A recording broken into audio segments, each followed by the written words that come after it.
Hello there! Welcome to the 80th episode of the Dad and Sons show. As I mentioned to these guys earlier, the definition of insanity is doing the same thing over and over again without realizing any change is happening. So here we are again. We've gotten better at this. Have we? Have we? Yeah, Have we? remember how much awkward silences there were in the earlier episodes, and how Wait, you didn't edit those out?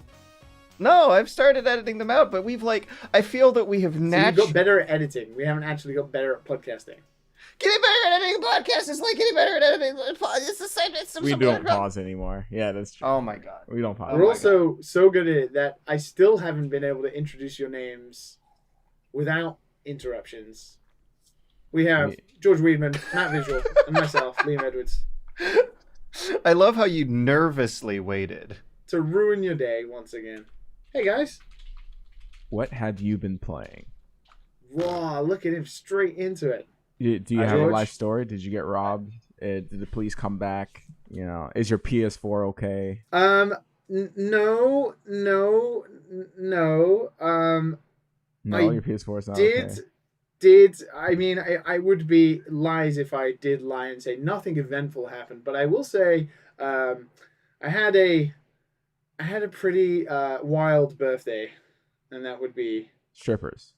no more like Oh, that's an American thing. Papa Liam drank too much. Yeah, you mentioned the burrito. Oh God, the burrito. Yeah. Was that coming out the top way or the bottom way? That was coming out. I Both wish it ways. was coming out. I wish it was coming out the bottom way, to be honest, considering. Oof. No, it came out the top way. I got gifted a burrito. Everybody knows K-Pasa here in Kyoto, one of the best places to eat. They gifted me a burrito for my birthday. We had a nice party down the river, true traditional Kyoto style. A wonderful amount of people came out, like the game dev community here in Kyoto, which made me feel all warm and fuzzy inside. But safe to say, I drank a little too much. Let's just leave it at that. Mm-hmm.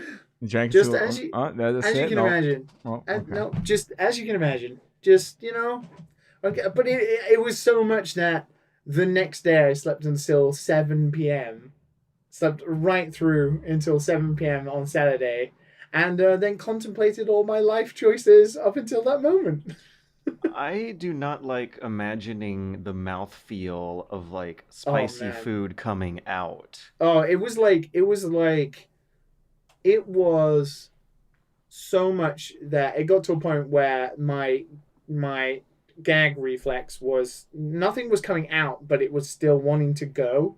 Oh. Like it was still gagging, and it hurt, and I was like, "This is pain." Oh my! This is good. Oh dear. Podcasting material right there. Anyone eating right now?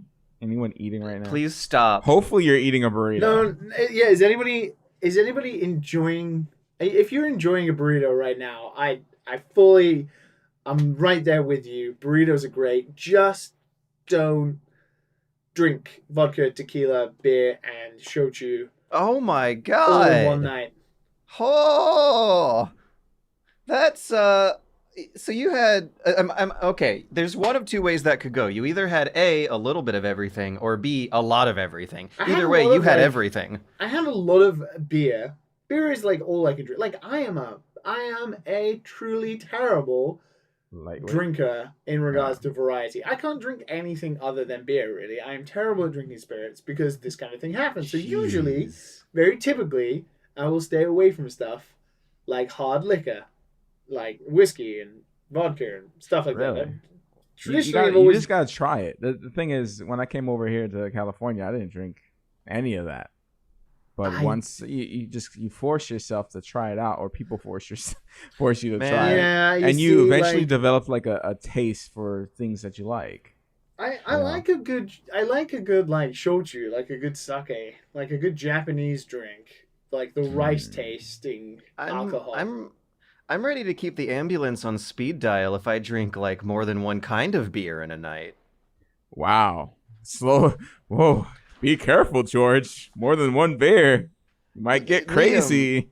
I think on Twitter you mentioned that you actually blacked out, and I don't think like Oh, I have shit. I have Thanks, fallen dude. asleep while drunk, but I don't know if I've ever blacked out. I don't, like, when I was a kid, like, I don't know what the terms of Kid with blacking out. quotation fingers. Like, falling asleep, like, I think is the appropriate word. Or blacking out, I feel like is falling asleep. Traditionally, like, drunk falling Huh. asleep. So yeah, because I definitely have like fallen asleep at Magfest on people's beds while super drunk. I mean, that's very similar, right? That's what I would.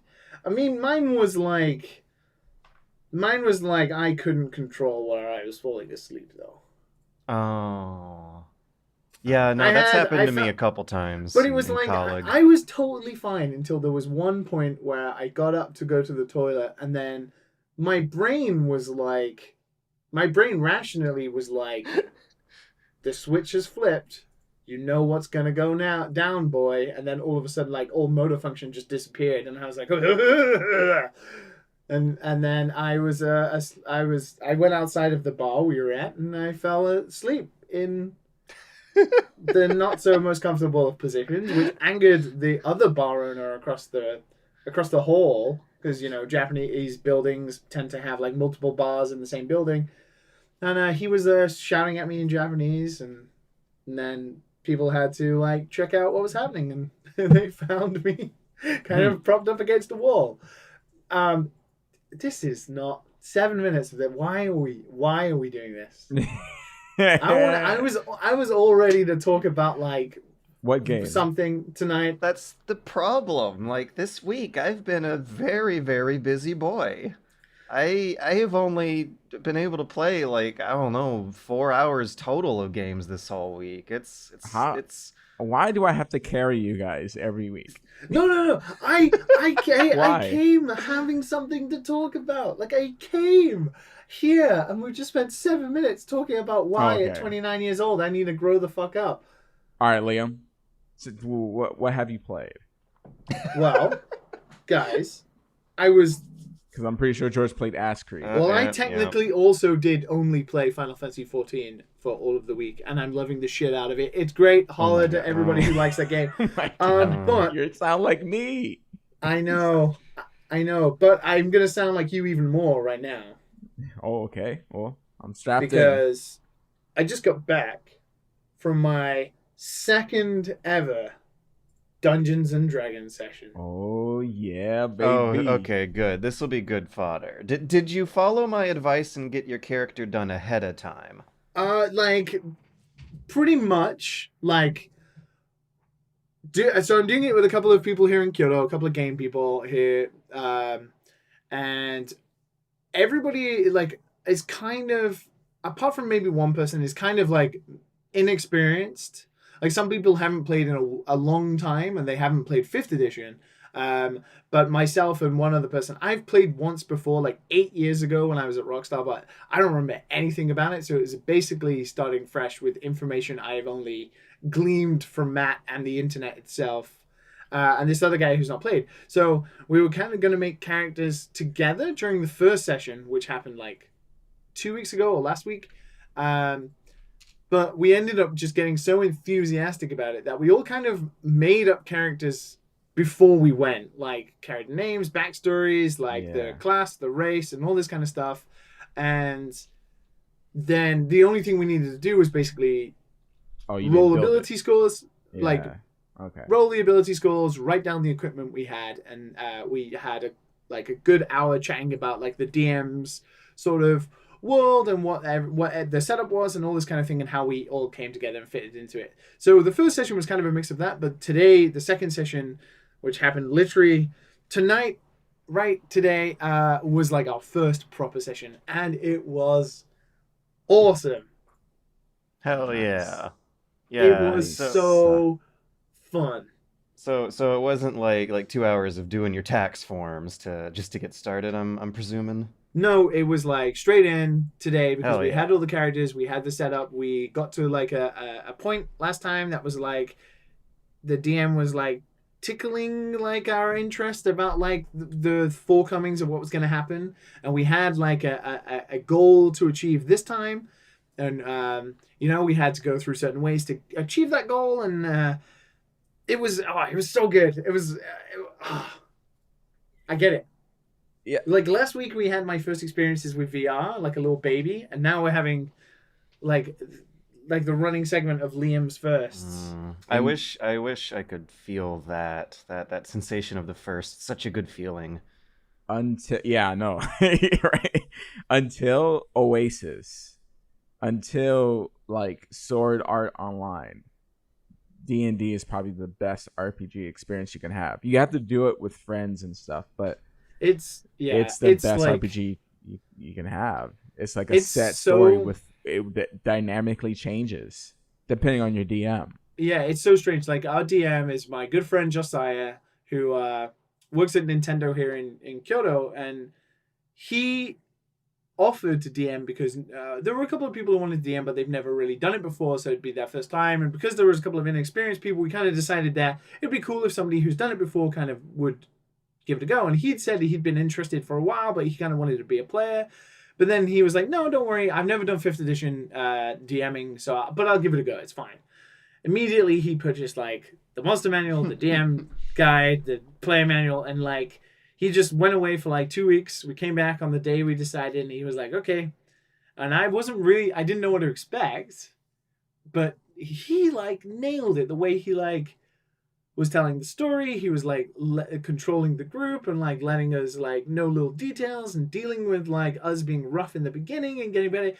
Like, I guess it is, as you said, like down to the DM a lot, and I think a lot of people who are listening to this right now who have way more D&D experience probably saying the same. But yeah, it is about like the group you're doing it with and the DM, and I feel like we've got a hella good one. And the story that Josiah set up, because we're not doing like a pre-written campaign like one of the wizards, the Wakta like books, like their adventures. He's made all this campaign by himself kind of thing, and it's so enticing and intriguing.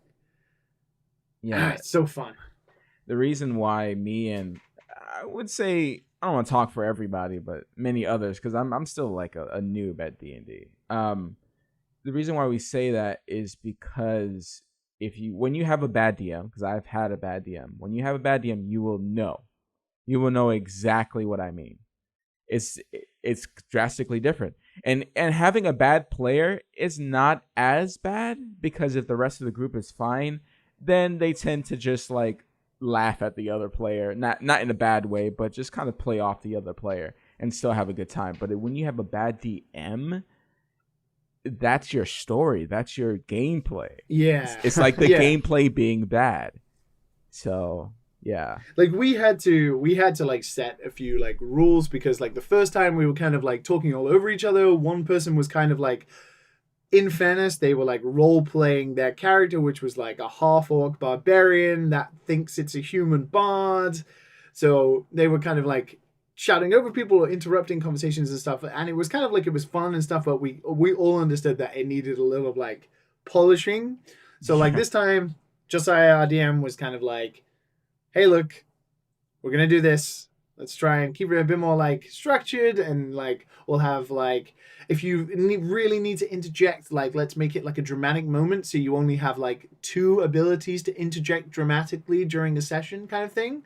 Mm-hmm. So it gives it like the feeling that you kind of have to wait to interject on a very serious moment or something. And it was like, we had all this, and it just worked so well. It was so much fun. I'm just so happy that like, one of those things, when you've always like expected something, like you've always known that you'd be interested in something, but you've never had a chance to do it. And you've always wondered whether it would live up to the hype in your head of how like good you expect it to be, because you see everybody else enjoying it. That was D&D for me. Like, I always looked at everybody else and was like, is this really as fun as like everybody's making it out to be? And I got into like a YouTube hole about it, and then obviously Matt was talking about it last year and some parts of this year, and I'm so happy to be like, shit, we did it, and like I'm now even more excited and enthusiastic about it. It's so good.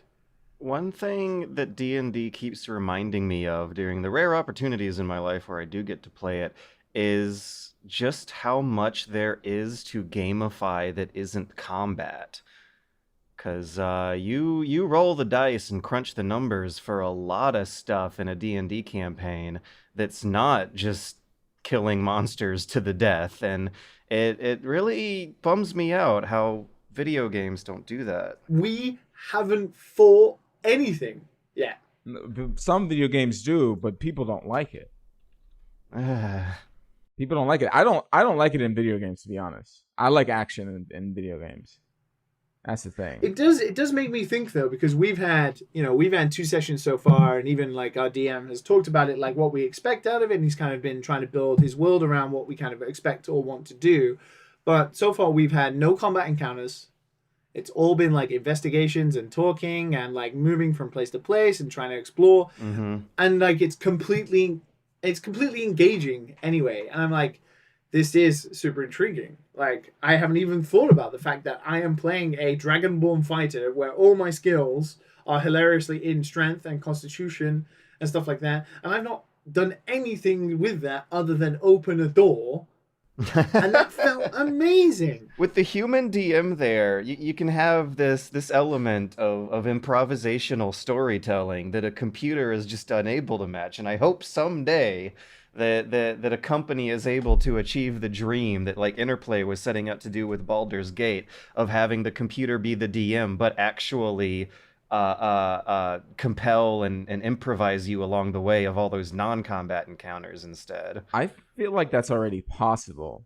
From what I see AI do, I mean, AI can create songs now, write posts. Like, some of it is trash, but some of it is pretty scary that a AI created it. You just feed it information and it just spits out something. So if you feed it this stuff, I mean, like the mod I was playing for Final Fantasy IX was AI based.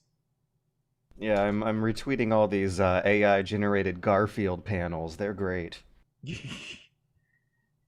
Oh my god! I want to clarify something about the DD Dungeon Masters. Sorry, sorry. Double D's. the Double D&D the DMs. All right, like, I'm not talking about new DMs trying to learn how to DM and they're trying out on people. I'm not talking that those are not bad DMs. I'm talking about specific DMs who are just dicks. Those are the ones I'm talking about. I just want to clarify that, because I want people to think like, oh, if you're new to DM, like everything has to be perfect. No, sometimes new DMs are pretty fun, and I've had it. So, yeah, that's definitely I need to clarify that. All right. What have you been? All right, should I start on the game I've been playing? Carry us.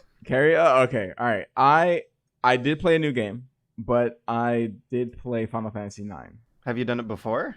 No, I would say I played the beginning of Final Fantasy IX a couple times when I was young, but I never really went full on like I did 7.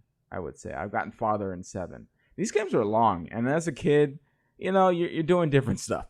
I never sat inside. I was outside a few, even though I was pretty big in high school.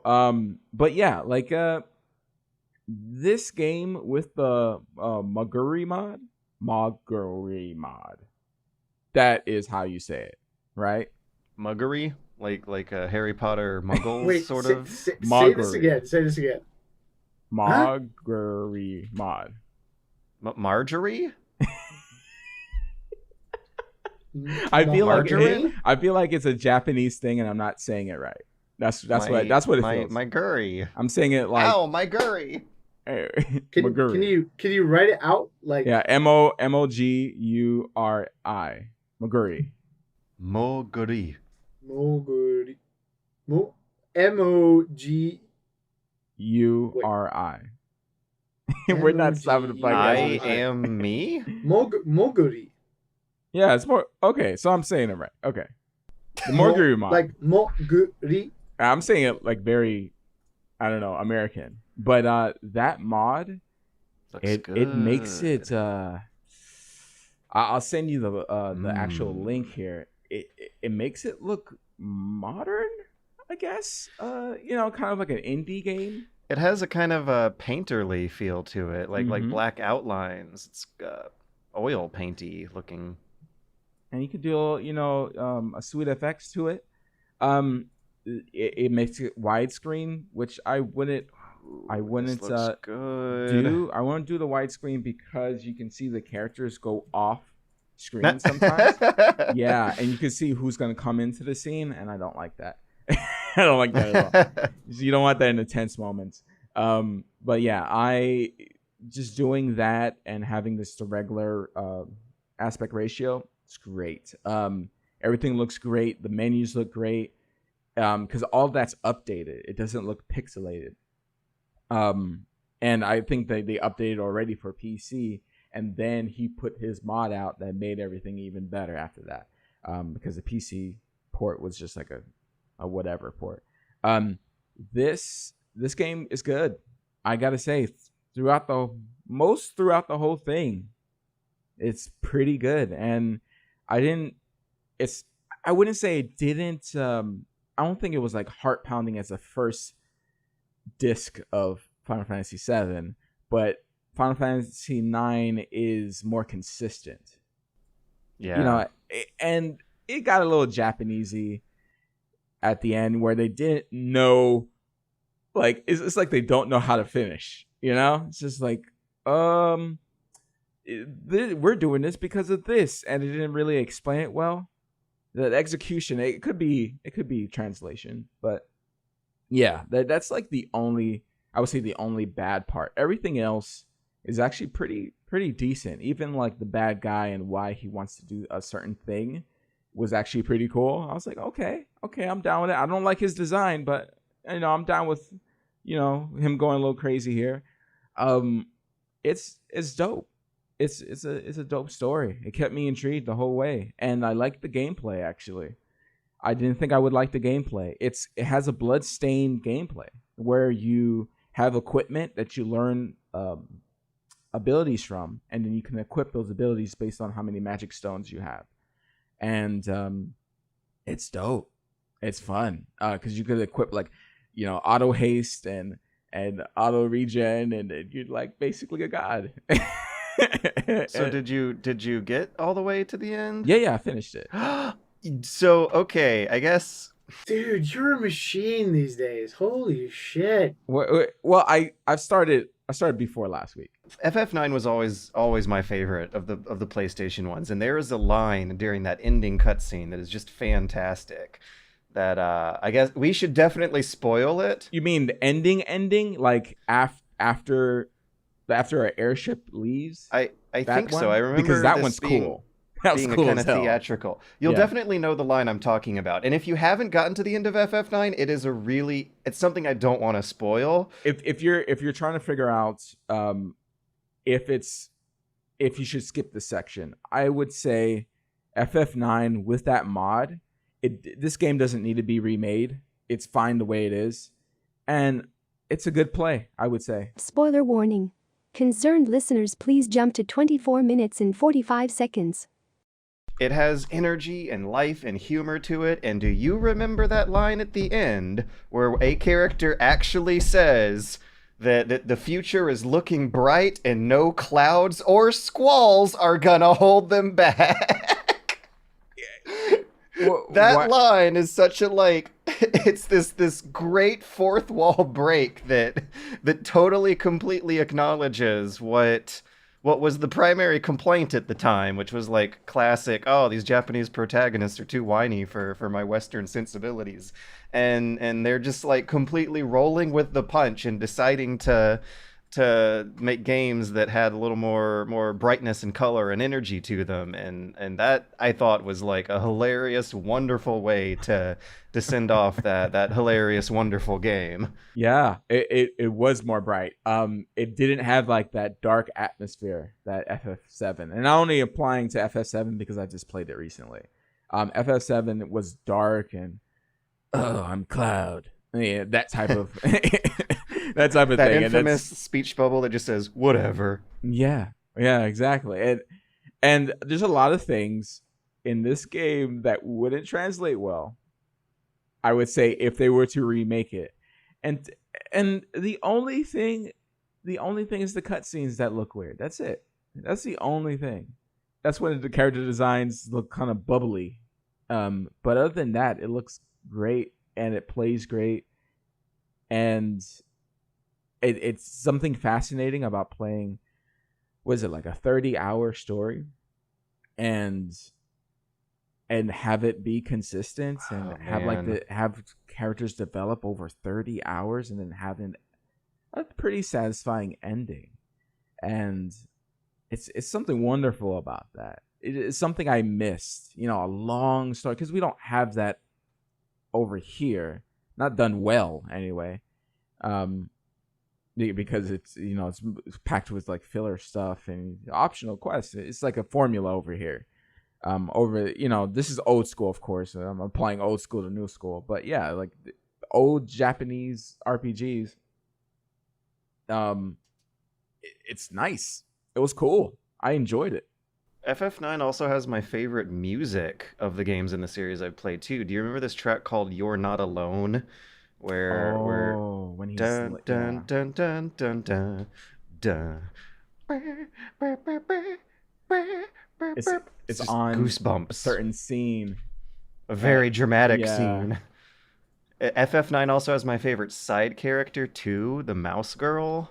I thought of her as a rat, but yeah, mouse, rat. Because mouses are close. More bubbly. She's more thin. They're all thin. More ratty. Freya's whole side story chapter just had me zoomed straight into the screen at the edge of the seat as a kid. I loved that part of the game. I love Vivi. Just love. Yeah, him. He's that poor boy. He's the best part for sure. I'm not like the biggest Final Fantasy IX fan, but Vivi is cool. Really, what do you didn't like about it? Mostly Zidane. Huh. I don't like Zidane as a character. I don't like Zidane's design.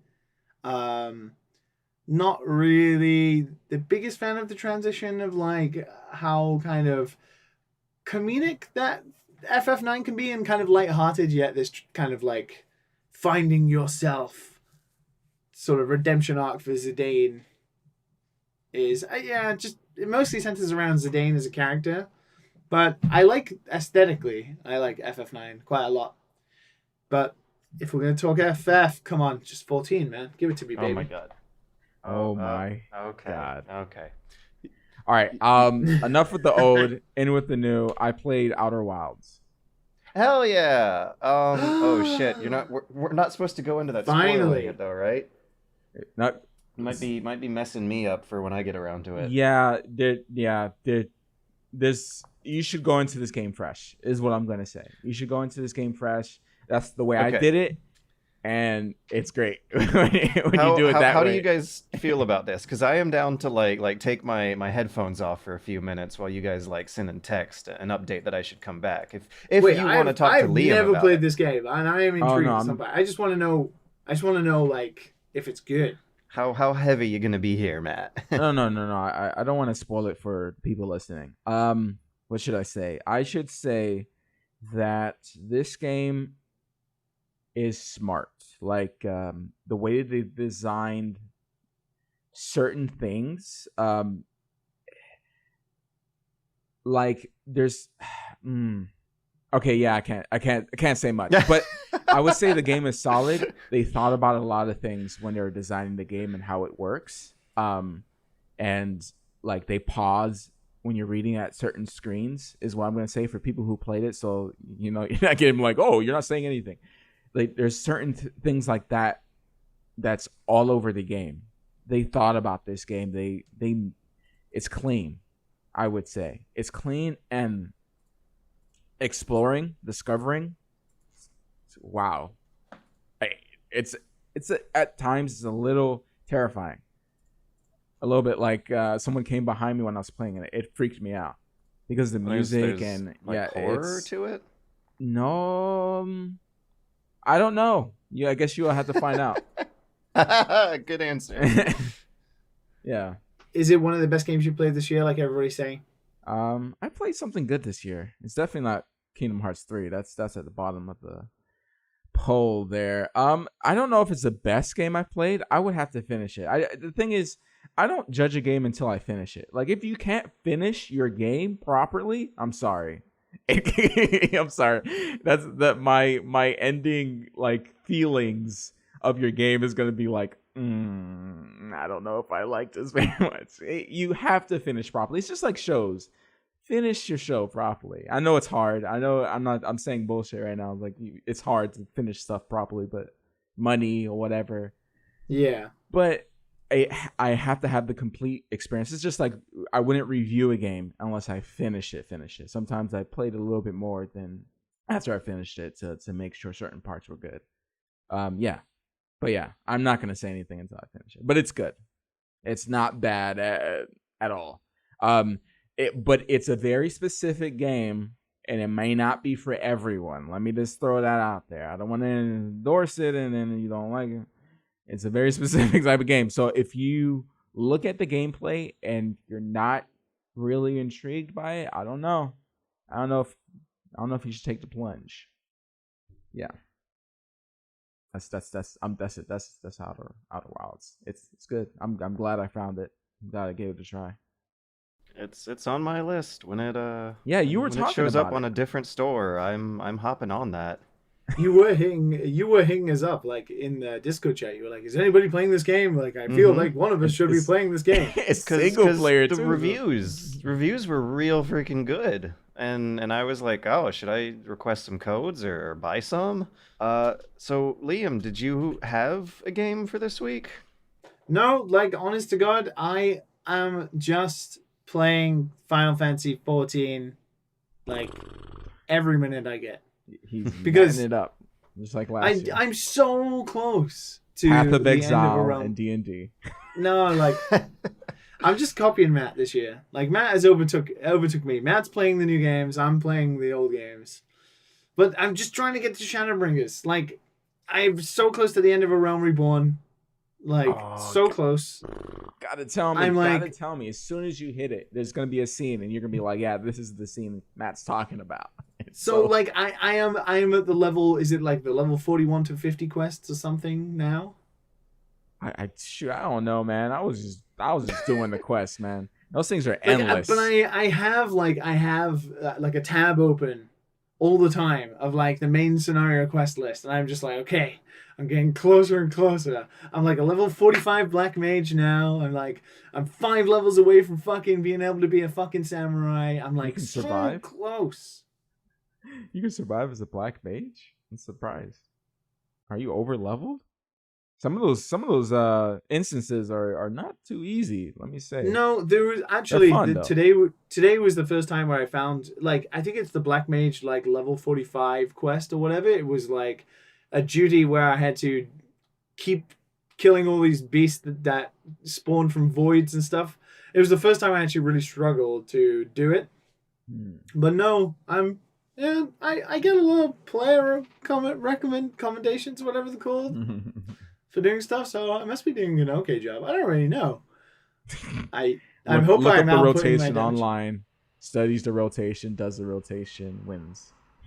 You see, I just made my own rotation. Put thunder on them, spam fire, change astral, get MP back, switch back to fire.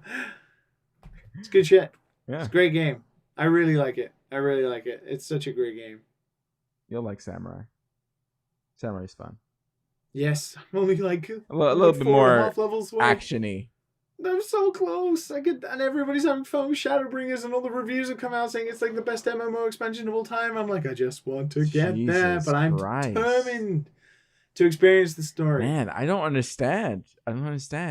How is Final Fantasy 14 this It's got like great? 16 million players now. It's like Jeez. double WoW. It's huge. I don't get it. I seriously do not get it.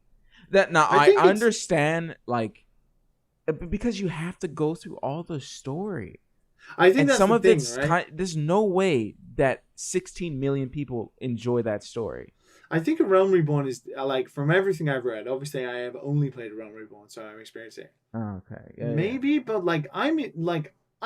It's not like I'm overly enjoying the story of A Realm Reborn, but the tidbits about like the primals and like the scions and all this kind of stuff is like I enjoy that. And when like a big moment happens, it's like the payoff feels great because I've spent all this time playing and that kind of. I don't get that often because I don't really pay attention to stories in games very frequently. Obviously, we all know I play games for the gameplay most of the time, but with this, it's like I get those tidbits and it's great. If you play for the gameplay, then you're gonna really love the dungeons and the raids. You're gonna really love it. Those are good. I really like every time I sign up, I sign on. I immediately go to like the duty roulette. I sign up for like whatever roulette is happening right now, and I'll just then go and do the quests, and then I'll do the dungeons immediately. And I always look for the latest dungeons that I can unlock if it's a side quest or something because I don't want to miss out. And there have been some that are so good. Like I'm talking from a Realm Reborn stuff, so there must be even better stuff coming later. But I don't know, man. I just really like this game. I don't think I'm actually going to play another game until Fire Emblem comes out at the end of this month. So I'm going to keep plugging on. Yeah, play whatever you enjoy, man. It's fun really, just diving in and not spending money. With Matt carrying me this year, I'm good. Yeah, my back's hurting, guys. I really hope I can finish up one of these single player games I've been working on. The never ending duo of Sekiro and Asses. You're playing 3. Play 1. What are you doing? You're not gonna have an. I'm getting old. You're not gonna have an idea of how who's Dante and who's the guy from Sekiro. I don't even know who the guy from Sekiro is. Wolf. His name is just Wolf. Wolf. But like, you're gonna mix up Nero and Wolf out, man. They both have arms that are missing. And I've also been watching my way through Evangelion, and I guess Liam's the one I'd talk to with that, because you seemed to know more. But I don't think you specified if you've made it all the way through, Liam. FF14, baby. Of Evangelion. No, I'm like watching one episode like every night, just getting back in. I'm like episode 15 now. You're kind of sort of where I am then. There's a lot I forgot about this series. Episode 14 is when it starts getting weird. And sure enough, just as I suspected, now that it's getting weird, I'm really getting into it. Like, there's some I might want to save this for next week too, which also attests to what a short episode this is probably going to be.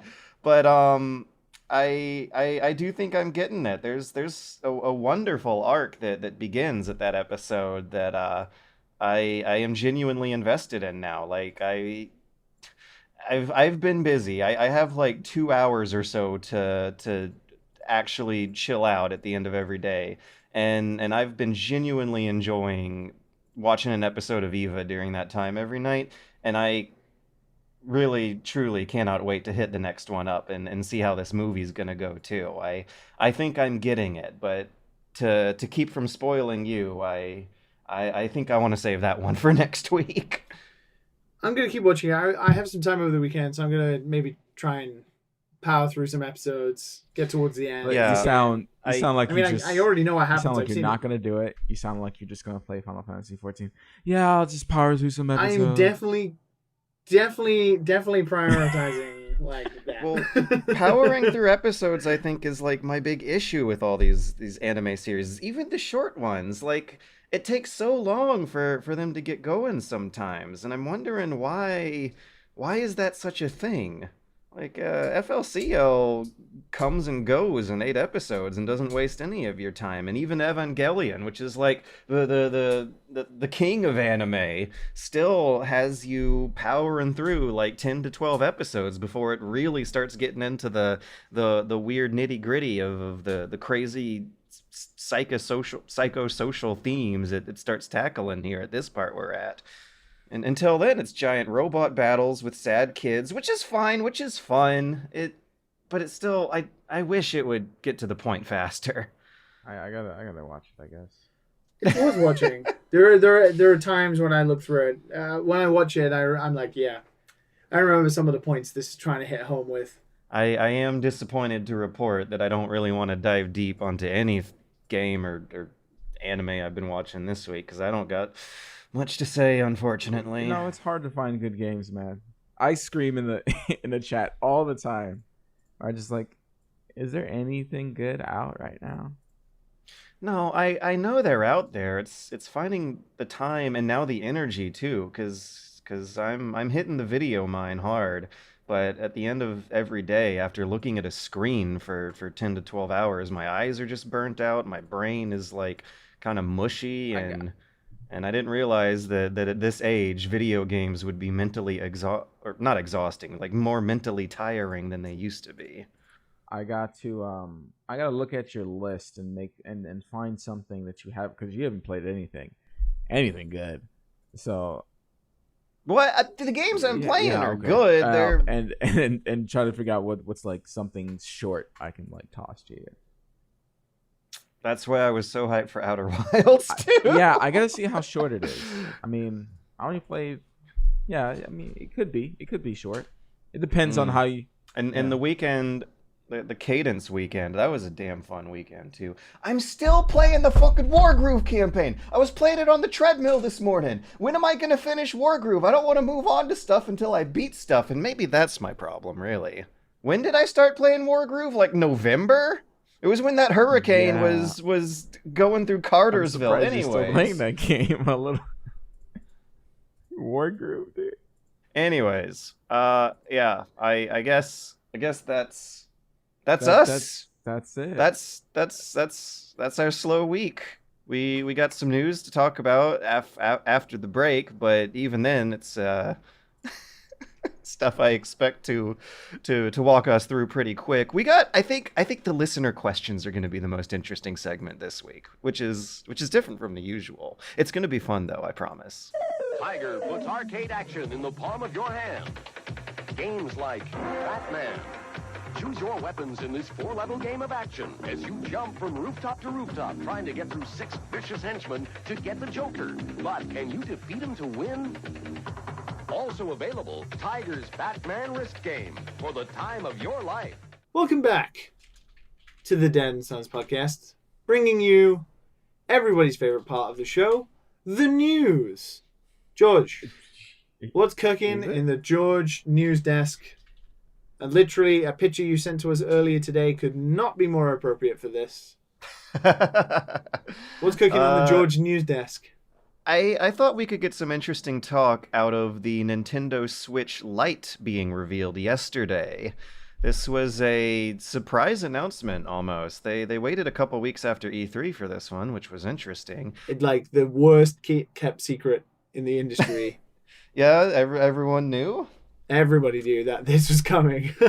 I remember getting one, like quote-unquote white hat hacker who sent me a list of projects they thought they found on Nintendo servers, and sure enough, on the list was new Pokemon game, new Switch hardware revision, all of which, though, still falls in line with Nintendo's usual generational strategies. But yeah, we're getting a new version of the Nintendo Switch. It is called the Nintendo Switch Lite, which means they missed a terrible, terrible opportunity to call it the Light Switch. Anyways,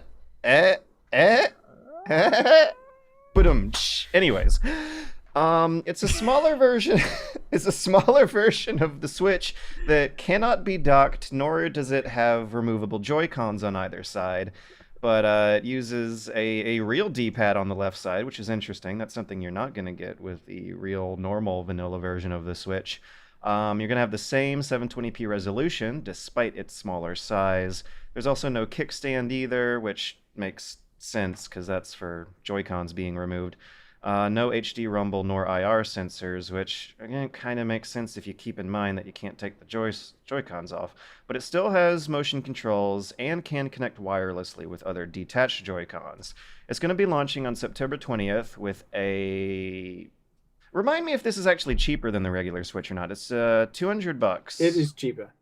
Okay, good, because it honestly should be. But this highlights one of... Well, absolutely. I mean, go ahead. So... Read the news story first.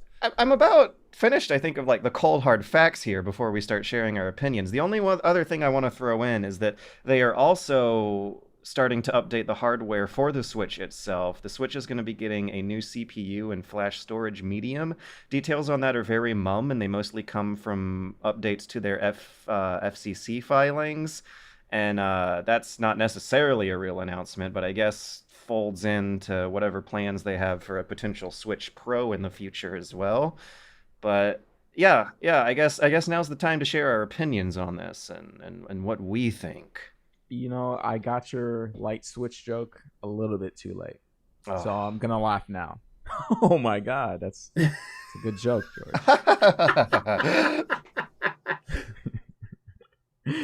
Yeah. I it's weird. It's big, right? That looks big to me. It looks still big. Okay, so I think this thing is pointless. Yeah. And it's not. And before people scream at me, like I 100% know who it's for. It's for kids and people who want to play it portably. Mm-hmm. That's what I was thinking. It's a cheaper version for the kids. And it's cheaper. But the reality is, it's not actually that much cheaper in the country it's specifically made for. It's mainly focused on Japanese people because nobody is carrying a Switch with them around in this country. In Japan, I saw a dude playing an original DS on the train yesterday. It was uplifting how emotional. Wait, that made. from 2004? Yeah, The original gray big block. Gray. Wow. Yeah. Wow. He was playing Dragon Quest on his playing like I can't remember which Dragon Quest, the ones So that got you've ported to the seen DS. more of that. I've seen more. I've literally seen. I have seen more PSPs, Wow. more 3DSs and original DSs than I have seen Switches. The Vita doesn't exist, even though the Vita was really popular for a while. But the reality is, in second-hand shops here in Japan, you can buy a brand obviously in Japan, everybody for the most part takes care of their things. So when you buy things second-hand, there tends to be no issues with it. It seems like new. I bought my PS4 like 4 years ago here in Japan, secondhand. Then I forget I even did that. But the fact is, you can buy one for like $220. Like, you are losing if you buy the Switch Lite. You are essentially saving $100 retail price, but you are losing Joy-Cons. Those $100 buy you a lot of features that this thing's not gonna have. It's the 2D all over again. Big Aki. You're losing the HD Rumble, which now, because of this thing, will die. Because no developers are going to use the HD Rumble support anymore. Because why? Like, Cadence of Hyrule won't work on a Switch Lite because it doesn't have the HD Rumble for the Lost Woods. So, What I feel especially bad that the kids are gonna miss out on how cool it is to detach the Joy-Cons in the first place. one of the And hear that things sound? is That satisfying sound. yeah, that That great. they use in the commercials. Like, now it's going to be like a sound. I It's think going to be like a dropping sound. GameSpot's article has the subtitle underneath the headline: "If a Switch can't switch, is it really even a Switch?" Like, it's like a pedantic society in regards to that. I understand this is meant to be like the 2DS to the 3DS, right? Yeah, big And thing, it is fine, but it is just not that much smaller. It has like an extra hour of battery life. It does not connect to a TV. It What's the point?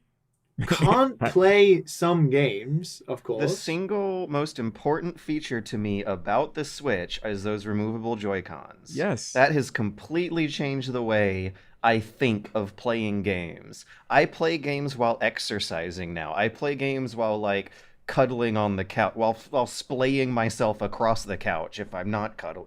I can play games in all sorts of weird ways that were impossible before, and that feature's not there here. And that's, it's another controller. That's Like, weird. anyone could just jump in.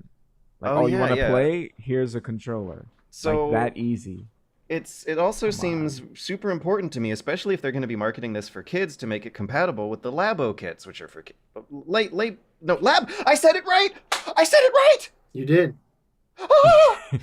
Yeah, no, like how disappointed is a kid gonna be when they're like, Mom, I need a Nintendo Switch so I can have this $40 VR goggle set so I can have a cool VR set like all the rich kids, and then they're gonna find out that they can't do that because their mom got them the cheaper version of the light switch. I'm just gonna call it a light switch because Nintendo won't, the cowards. And yeah, that's heartbreaking to imagine. It's like opening up a box on Christmas, and instead of a video game console that you asked for, it's like a 201 plug and play Atari TV box, and all the games are just like different arrangements of this single 1 pixel on the screen. That, yeah, I'm sure you guys know what I'm talking about, right? Can you imagine a kid saying he wants a Switch for Christmas or his birthday, and then he gets a Switch Lite? Like, no, Mom, I wanted the regular Switch. I wanted the regular Switch, Mom. Like, I could see that happening. I can see it happening, dude. It's, Yeah. oh, that's going to be, because he goes in, the mom gets the cheaper one. Why not? He gets an extra game, but I got you an extra. This is gonna be a minefield for parents because it's only kids who are probably gonna end up with this thing. I don't know. A lot of people I've seen, like, it was definitely two sides of the coin. There was no, like, in between with this. People were either like, what's the point? Or there was like, why are you complaining? You don't have to buy it. There's already the Switch. If people want it, they can have it. Which I totally agree with. But at the same time, like, it could have been done better, maybe. Like, it loses a lot in comparison to forking out like a little bit of extra money, and it is not that much smaller. Like, I don't care what anybody says, the Switch is definitely portable, like, for sure. Like, the 3DS was like a thing you unfolded, like, it looked like you were playing a games console when you had it, right? I don't know why people complained about that, but you just, like, if you want to play portable, have some courage. Just buy the Switch, right? Like, be brave. Whip your Switch out in public. If anyone judges you, that's their problem. Give yourself the option of being able to play on the TV if you want. I'm sorry, don't buy it. Don't buy it, man. It's a waste of money. Don't waste your money on that. I guess our pieces have been stated. Shall we move on? It unless it has like a protective screen, like just built in for the kids to drop it, then yeah, you might want to consider if you're a little klutz, Because the Switch, it does feel a little more fragile than the usual Nintendonium material they typically wedge their hardware out of. The Switch, you can like hear some rattle if you shake it. Yeah, don't like that. The Switch feels like Nintendo's, to me anyway, the Switch feels like Nintendo's first piece of like designer tech. When you have it in your hands, it's got like the perfect weight. It has like a sleek design to it. Like, to me, it feels like when I hold, I don't know, like an iPad. Like, it feels like I'm holding a piece of technology. Yeah. When I held the 3DS, like, and don't get me wrong, I fucking love the 3DS, but it always felt like I was holding a toy, right? Or like a games console. The Vita always felt like I was holding a piece of technology, and it felt nice, and it had a good weight, and it was sleek and black and looked great.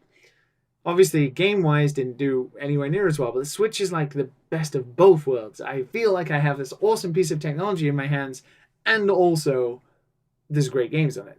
Whereas the Switch Lite, it looks kind of like the 2DS again. Well, but yeah, we'll see. Leave it to Nintendo to kind of confuse us about what exactly their intention was here. They're at least still good at that. It's a little reassuring, a little nostalgic a bit. Anyways, yeah.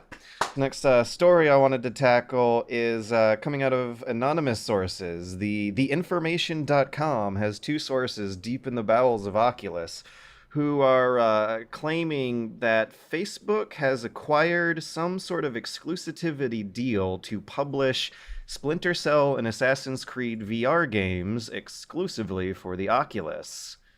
And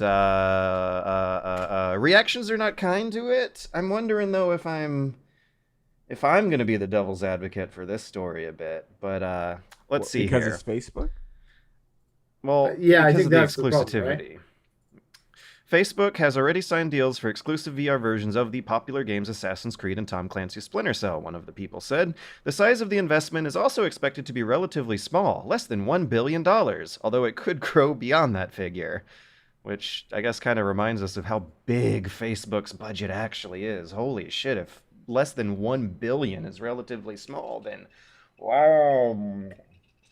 It's like when you see those picture comparisons of how big the sun is compared to planet Earth, and you're just like, okay, I know where my place is now. Oh, right. A little blip.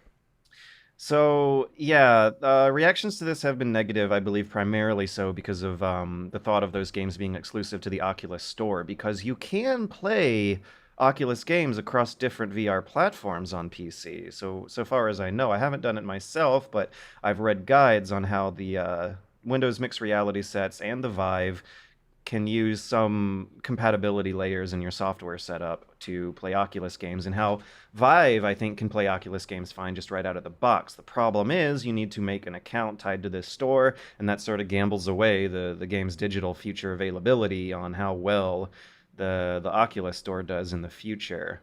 I also want to point out that the Splinter Cell franchise hasn't really seen a mainline installment in a while do fantastically great.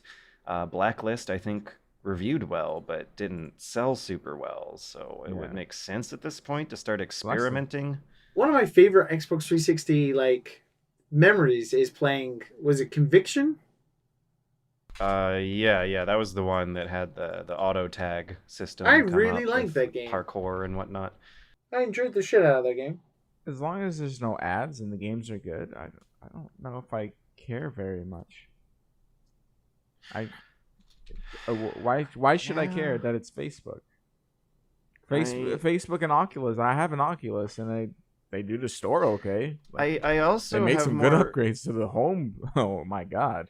More faith these days that exclusivity deals, especially ones with third-party AAA publishers like Ubisoft, don't last long. You generally see them move to other platforms after a year or a couple years these days. Like Sony is, I think, the Sony and Nintendo are the two last bastions of holding on to first-party exclusive publishers. Yeah, I was gonna say, I think this is more to do with the fact that it's Facebook than anything, because I don't see anybody complaining about Blood and Truth and Astrobot and stuff like that being exclusives to the PlayStation VR. So yeah, oh man, if they made a PC version of Astrobot, it would do really well, I feel. But yeah, it's never gonna happen. Is one. I'm not sure if Revive still works, but you can get Oculus exclusives to play on your Vive.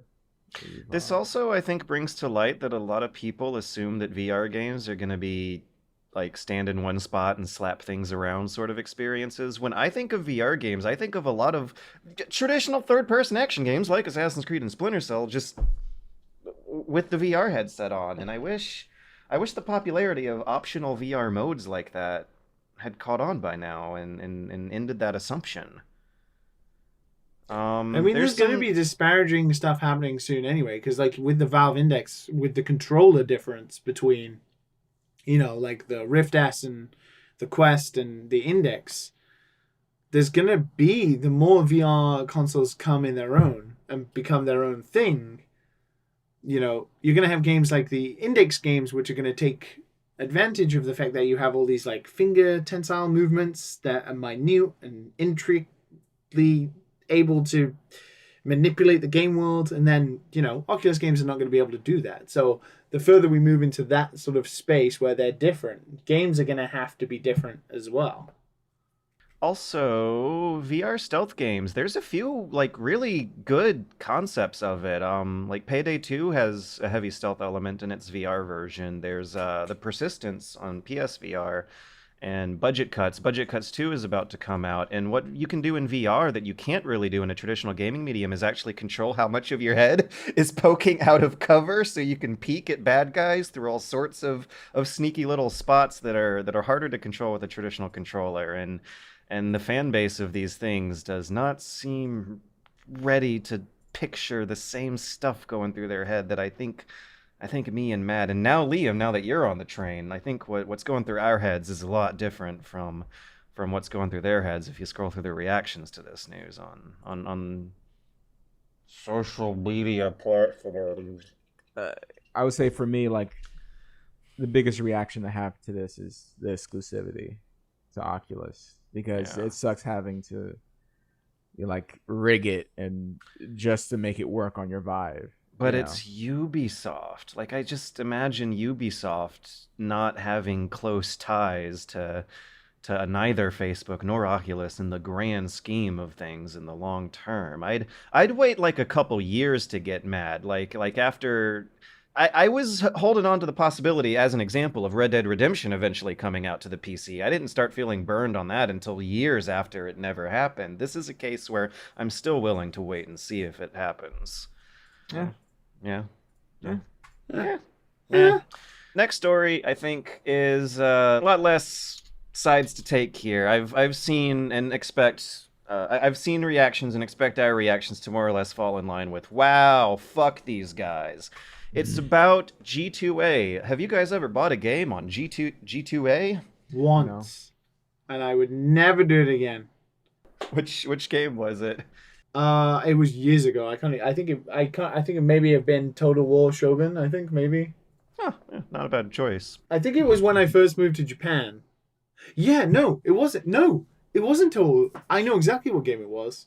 It was Metal Gear Solid 5 for the PC. And the only reason I did it, the only reason I did buy it of G2A was because I just moved to Japan. It was the week I moved to Japan, and I was desperate. It was the week Metal Gear Solid 5 came out, and I was desperate to play it, of course. But the only way I could buy it in Japan, without like my Steam account getting fucked up and realizing I was in Japan and all this kind of stuff, was to go through G2A, and that's it. I felt dirty doing it. Well, at least what your purchase might have done is fuck over Konami in a little itty-bitty way during their unflattering chapters circa 2015, 2016. Mine was Duke Nukem 3D. There was a prior version of Duke Nukem 3D that had gone off the market back when it was 3D Realms Presents Duke Nukem 3D, before it became Randy Pitchford Presents Duke Nukem 3D with worse sound effects and laggier controls. And it was weird. The process was weird. You, I think, had to hook up with another Steam user at the time. The friend connection automatically had them send a message or something. There was some social layer to it that was very unconventional. The price, of course, was too good to be true, and I justified it to myself by the fact that the version of Duke I wanted to buy was no longer on one of the digital marketplaces at the time. And yeah, it's funny that in both our cases we're kind of pushed to G2A for extenuating circumstances. In your case, it was a region thing. In my case, it was a game going off the market. But in a lot of cases, a lot of keys on there are for otherwise available games at reasonable prices on other stores. G2A is a shady key reseller. Shady people who buy unused game keys, which can be legitimately acquired from things like bundles, free giveaways. I don't know how legit this would be, but the cheaper version of Chinese online stores. But then there's the big elephant in the room, which is that it has happened with stolen credit card information in the past as well. They've taken some measures to try to prevent that, but that more or less put a permanent stain on the company that is coming back in an ugly way this week. Ironically, too, AAA companies have had problems with G2A. In 2015, Ubisoft issued a recall of keys that were sold through there because ultimately, I mean, if the price of something is too good to be true, chances are that's exactly what's happening. It's probably too good to be true. So on July 30th, Mike Rose, who's the founder of indie publisher No More Robots, which recently released one of my favorite games of the past year, Hypnospace Outlaw, posted... They also released one of my favorite games of this year, Descenders. Oh, yeah, Descenders. Yeah. No More Robots. Good publisher. Man, I don't know what the hell indie's supposed to mean anymore. Mike Rose is a good guy. Yeah. He was there as emotional support for my interview with Jay Tholen, because Jay Tholen was a little camera shy when I was at GDC. Anyways, He posted a series of tweets noting that G2A had bought Google Ads, which means that if you don't have an ad blocker installed, those Google Ads appear before your Google search results. So if you start searching for their games, the G2A storefront. Yeah, will I come was up before noticing the that I legit was one. getting G2A adverts on YouTube. Ugh. That might be because of a damage control PR blitz they were doing after this fact. But he wrote a series of tweets that became very popular, asking people to just straight up pirate their games instead of buy them on G2A. What'll happen sometimes is if a purchase is made on G2A that is with a stolen credit card, whoever had their credit card stolen is going to complain about it, and the bank is going to start issuing refunds and chargebacks, and that can actually cause developers a loss that has had a terrible effect on a lot of them. And in 2016, there was a post from TinyBuild who went over some of the indie devs that were hit hardest by this. But yeah, Micro's focus is on indie games on the platform and specifically. And in response, G2A did some interviews and some articles. One of them was on BBC, where their representative said, quote, "Hundreds of developers earn money from selling their keys through marketplaces such as G2A. If someone wants to do something illegal, they know they'll have to face the consequences." If you pirate a game tonight, the police are watching you. This is the internet. There's not a lot of consequences to be faced by a lot of the softer crimes people get away with on the internet. There was a big gamesindustry.biz article that I suspect might have been pushed by a G2A rep wanting to state their side of the story. That literally has the headline like G2A, quote, "We want to finally stop the accusations we've been getting," quote. They walk their way through some interview quotes that, in my opinion, don't really redeem them that much. Quotes such as, "Indie games are only 8% of our sales." Quote, "If G2A were to shut down, selling game keys wouldn't disappear." Quote, "Fuck off, really? That's still 8% of your product makers getting fucked over." And in response, Micros then started a change.org petition. Good luck changing things with the change.org petition, specifying that, yeah, while 8% of the games sold on G2A might be indie games, Change.org. most of the games being made in the world are by indie game developers. And also, I do want to point out that even AAA companies like Ubisoft have had problems with this company. It's like the list of people who don't like it spans the spectrum from indie to AAA. Both worlds don't like this company reselling their keys. So this story kept getting wilder and worse. There was a indie game journalist / translator named Thomas Faust, who works for indiegames.com, who shared a mass email that he got from G2A that was offering him money to publish an article they wrote themselves defending themselves. And this backfired spectacularly, because why the hell would you try... Their whole point of the journalists is to bring to light shady stuff going on.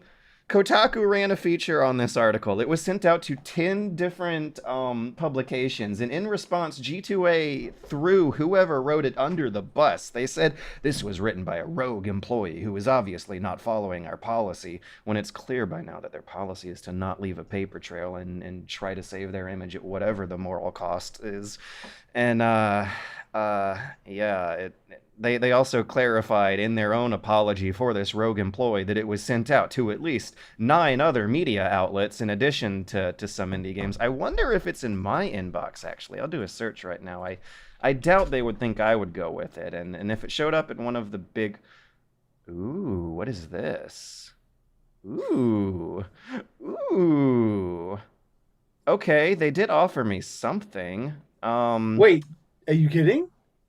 No, this is old. This is from a couple months ago rather than the same email Thomas Faust was getting, but it is a kind of affiliate program they were running called Goldmine. We're offering our affiliate program called Goldmine and other forms of sponsorship, such as financial support, custom discount codes for your fans, and many more. If you're interested in partnership with our site, please write me back. Yeah, that's less egregious than straight up, if you're interested in publishing this article, please write us back with how much money you want. I thought they were trying to buy you. I thought we'd finally got the corrupt bunny hop out. I mean, kind of, yeah. It was like some sort of affiliate program, but I doubt they would have sent this email to journos with a better reputation. I don't know if you guys have heard of Thomas Faust's work before now, but his reaction to this mass email was just straight up LOL no, and I'm going to repost it on Twitter and tell everyone.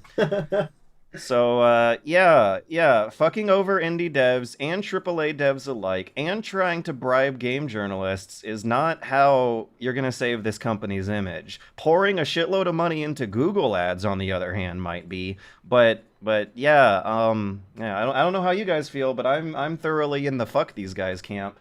Can you explain change.org to me? Like, what exactly does it do? Change.org is a website where pretty much anyone can write a petition for pretty much anything, and it causes some controversy every now and then. And but they can't.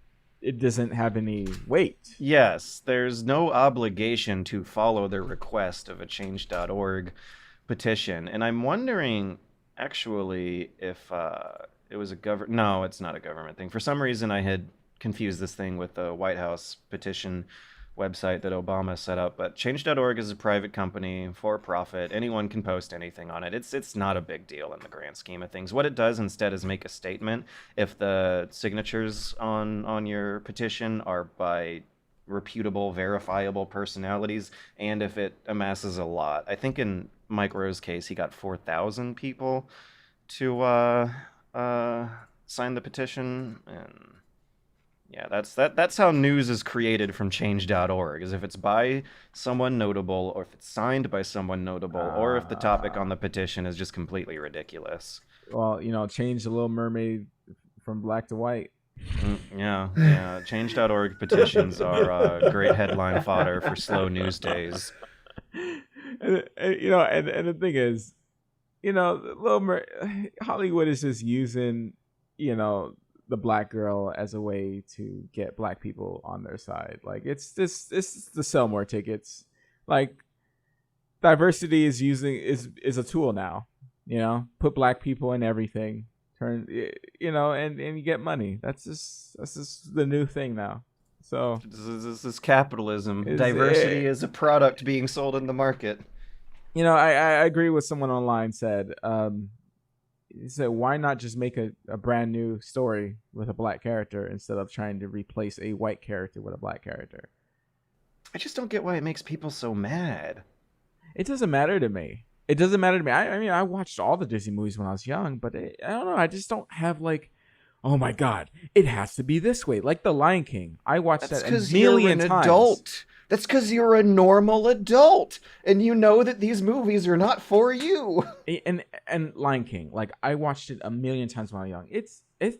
I love it, and I saw the new Lion King, and it looks like the mouth moving with the songs. They look like it looks dead. Bad. They look like they're taxidermized, stuffed, real animals that are like on puppet strings. Like this good actors, good music, but the animals just don't match the voice. Their mouth moves weirdly. They can't animate it properly. But I don't care. Like, that they did something wrong. It's not. I'm not gonna lose sleep over that. I'm gonna go sleep just fine. And I don't. As soon as I see it, I'm like, oh, that sucks, and I move on with my life. I don't know. It's weird. It's weird. I've never been that passionate about stuff like that. Well, that's like, I guess I should clarify. I believe that Disney and capitalism have turned diversity and outrage in response to it into a product in our market. Yes. Get those tickets sold. Oh, weirdly enough, just very quickly, I actually kind of enjoyed Aladdin. There you go. Throwing it out there. Oh, you saw it? I did. I went and watched it on Sunday, and I was surprised. I thought it would be main man Will, man. I thought it'd be total garbage, but Will was actually pretty good. Okay. Anyway, I should watch it. Thanks for coming to when my it TED comes Talk. out on DVD. I've really generally liked the trailers of that one. The Lion King, I have no interest in, and I doubt I'm gonna have any interest in the Little Mermaid. Yeah, it's gonna be weird, man. I don't know how they're gonna animate her hair.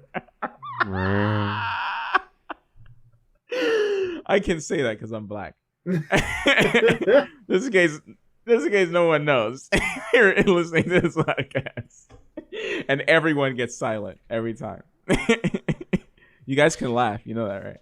I'm thinking real hard about how to transition into the listener questions after that.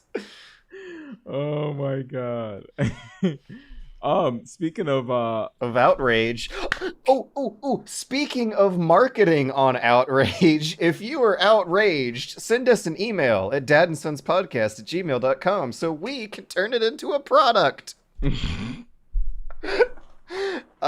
We got a good backlog of questions to go through after I did my desperate call out for more a couple weeks ago. This week, Lone T is going to be bringing us in. They had a nice little explanation on how the DVD menus for Evangelion are apparently really fun, and that Netflix viewers are missing out on some cool gags and Easter eggs they threw into those, which brings him to the question, or them rather, I should clarify. What are some movie and video game menus that are notable to you? What are some what? Some movie and video game menus that are notable to you. I like when it starts immediately. like GTA? Man, no. That loading screen, no. That's a no for me. Like I do like when Metal Gear Solid 5 when you're at the start and you just press start and you're like right inside of the ACC. The helicopter menu. Helicopter. Yeah. Stuff like that is pretty fun. I feel like there's a couple that I can share. I got a deep. I think the Skyrim ones are pretty good, where it shows like a model, like a 3D model of something in the game, and then it has like a little bit about it, and you could zoom in and like move them around. I wish there was a little more going on. The Oblivion menu is memorable to me. Remember how it had like music loading up to the logo animation with the map that faded in? I don't remember. No. Well. Oblivion menu. I wanna point out. There was a Dragon Ball game. I think it was one of the Budokai Tenkaichi games, one of the fighting games. There was one where you could spin. It was like Master Roshi in the corner, and he was like on a turtle, and you could spin the analog sticks to make him go faster. And I always thought as a kid that it was making the game load faster, but of course I was just dumb. MGS has typically had pretty fun menus. The MGS3 one is always good fun to play around with the analog sticks and change the background color. The one that immediately jumped out to me from the question, though, are late 90s, turn of the millennium EA sports games. They had some really fancy animations and like a little news ticker at the bottom that had gameplay tips on it.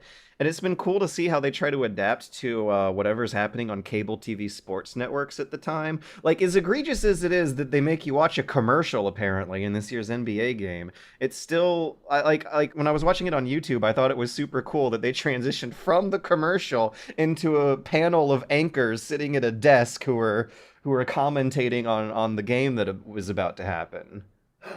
I just realized what the best one is. Oh, yeah?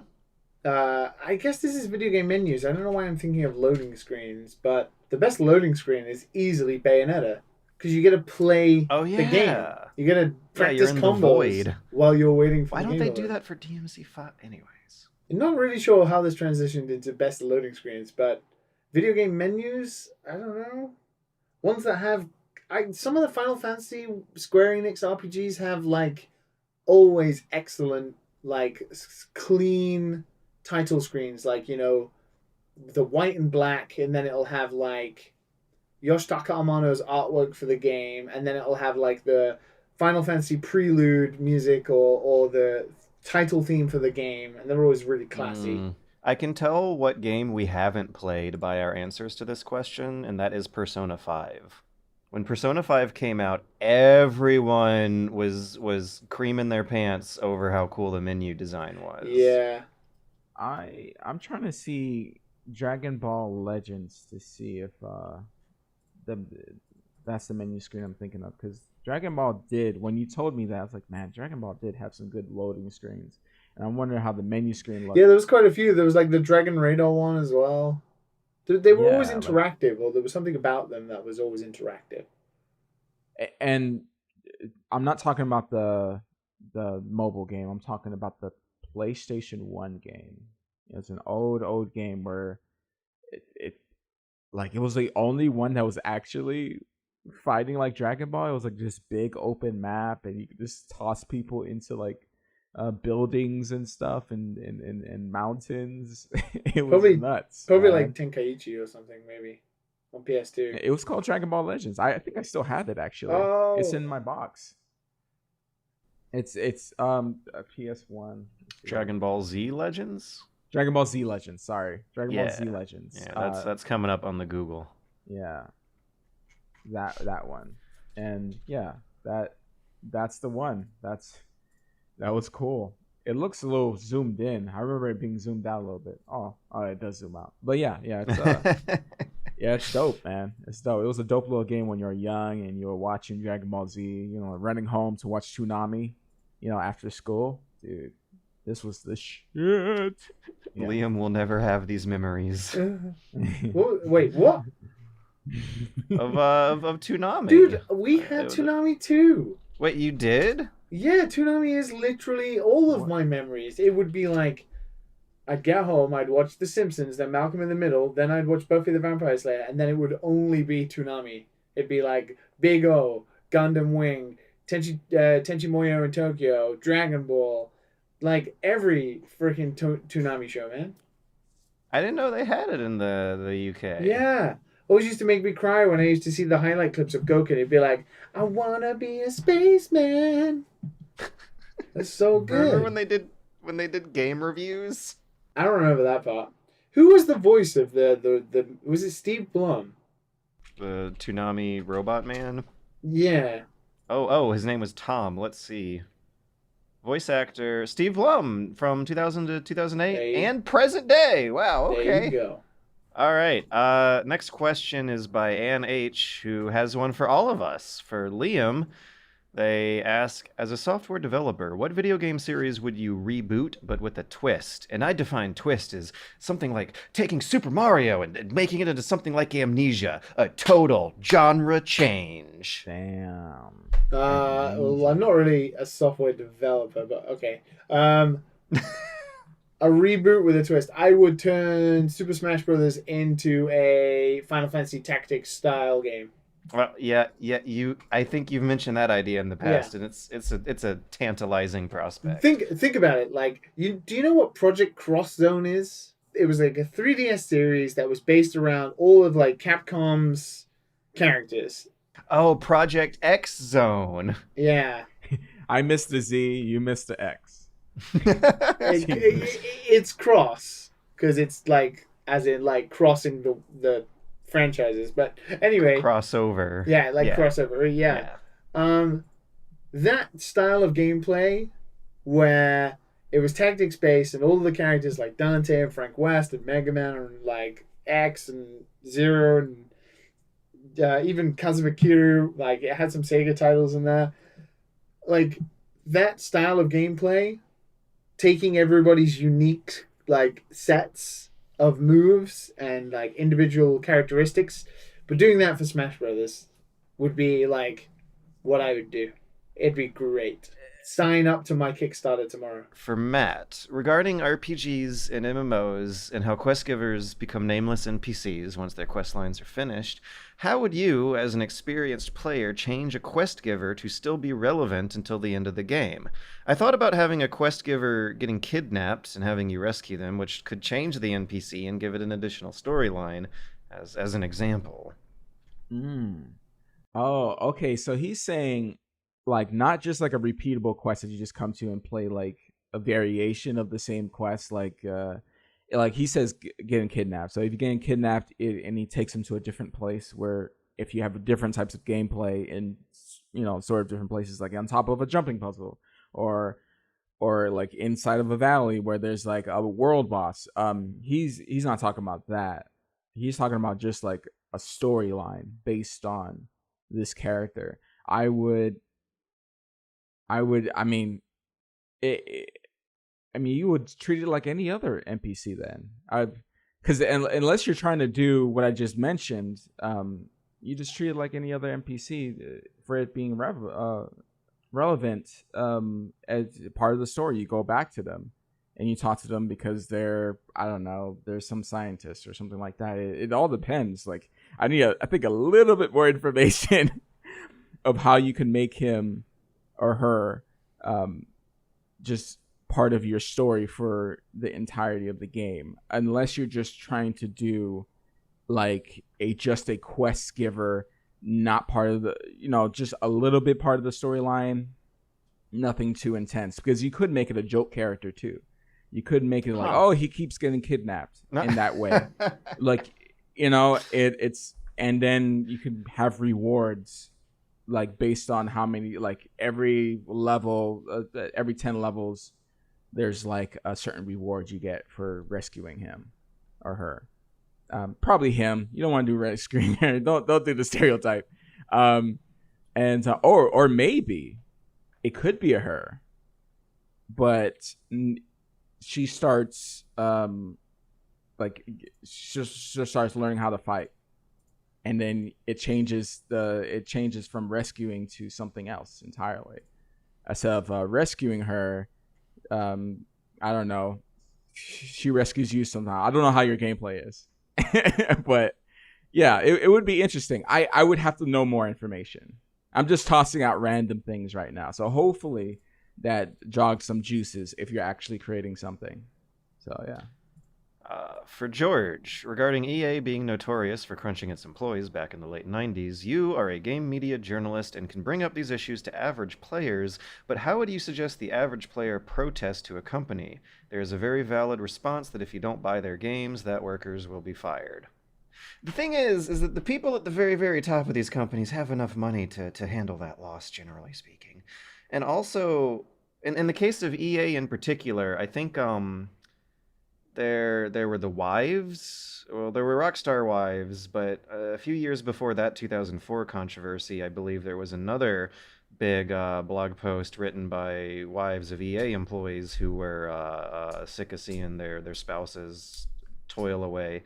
And again, there's always been backlash against EA since the days of Bullfrog and Westwood getting shut down. And the story, I also believe, regarding that is a little more complicated. Nowadays, the backlash tends to be about microtransactions and gambling mechanics more so than anything else, because if you've noticed on all these big Jason Schreier exposés on crunch in the video game industry, EA's typically not included. And Liam might be able to corroborate me on this, but I have heard through the grapevine from developers that nowadays EA is actually one of the companies you want to be working for because they don't do crunch anymore, which I would assume means that at some point having the combined consumer outrage plus the spouses of the workers being outraged actually did gradually over the decade roll into some big systematic changes that have had them at least being able to sit out that controversy. Liam, you think you hear anything like that, or is it just me? I don't know anything specific to EA. Obviously, EA is a huge company with multiple divisions and multiple studios under its branch, and those studios are all managed internally by themselves. So whatever happens inside of those studios, I don't think EA has any influence over, really, apart from regards to like budgeting and like time pressure and maybe sometimes creative structure, but I'm not really sure in regards to that. But there has been a change, and that is in due huge part, obviously, to Jason Schreier and him influencing a lot of other journalists to take up the mantle of being like, it's okay to report on stuff like this now. You're not going to get blacklisted. You should be reporting on this kind of stuff. And even like Open Critic, were talking about having a crunch. They were like floating around the idea of having, when games get reviewed or like when the embargo drops on game reviews, having like a form for which like employees could anonymously like submit feedback for how hard crunch was of the development of a game, so that can be shown alongside the score. But I don't think something like that is gonna work necessarily, because obviously the system would have to you know, you'd have to have verifications instead of like people just being like, oh yeah, I worked like 100-hour weeks on this forever. I hate this company, kind of thing. I don't think that there's any one particular piece that fixes the problem so much as it's a prolonged effort from multiple directions over a period of years that gradually fixes the problem. But in my mind, this really does begin with insiders whistleblowing. It's about getting the workers to be able to cooperatively sign off on some unflattering piece of information that they all corroborate together that gradually snowballs into real change happening years on down the road. And EA being an example of that, because yeah, I do think that over the decade they have taken initiatives to try and fix this crunch that they were experiencing in the late 90s. And that's the combined effort of both the people who work on games and the people who buy games. Everyone on both sides ultimately needs to speak out. And not let them forget it, I guess, either. The more studios change as well, like we have such a rise in indie studios that are actually becoming companies, and now this kind of thing I hope will just phase out of existence anyway, but it's going to take time. And last but not least, we have a question from Dave B. asking about arcade ports. Arcade ports or emulations often give you infinite credits, and many arcade games of the late 80s and onward did let you continue right where you died just by playing another credit. So you can credit feed your way through these games with no challenge at all. How do you experience games like that in any remotely authentic way? Never using continues doesn't seem authentic to the real arcade experience either. Do you have any strategies for that, or suggestions for how game developers should implement credits in their arcade game ports? Those games were hard to eat your credits. They were designed to do that. So, like, it's literally like capitalism at its finest hour. The games were designed to eat your quarters. It wasn't about making a good game experience. It was about making money. Yeah. Being able now to use save states to essentially repair that damage and just play the game as a good game, like a designed game, shows the flaws in how games like that were designed. I much prefer not to go back to that type of era of gaming.